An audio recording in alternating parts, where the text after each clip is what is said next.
So first right here, We have the renal capsule, which is this outer gray layer, and this will protect the kidneys from like any outside physical harm. Then we have this tanner layer, the renal cortex. This is this reddish brownish layer. It filters blood. And next we have the renal medulla, which is this gray kind of layer inside the renal cortex. Here is the region of the kidney. It's most responsible for concentrating urine and creating and filtering out debris. Next, we have the medullary pyramids right here, which are these triangular shapes within the renal medulla. These structures are responsible for the final steps of urine concentration and transporting urine to the renal calyx, where they're located at the renal medulla, which is one of the innermost regions of the kidney. Then we have the minor calyx here, which are these small kind of white tendrils here.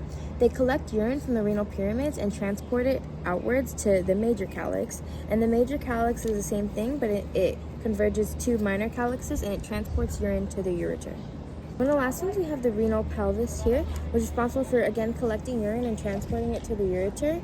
And last here is this yellow part. It's kind of cut off. This is the ureter, and transports urine for extradation from the bladder.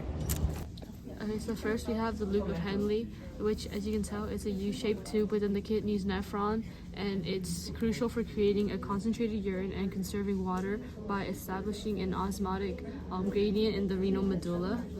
And then we have the glomerulus, all right over here, and you can see that there's a network of tiny blood vessels located in the kidneys, and its primary function is to filter the blood and remove waste products, which forms urine. Next, we have the Bowman's capsule, which is right here. It's the first step in urine formation, and it does this by collecting the filtered fluid from the glomerulus. Now we have the collecting ducts. This is the final regulation of water and electrolyte balance through the selective reabsorption and secretion of solutes like sodium, potassium, and water, and it ultimately controls the urine concentration and volume.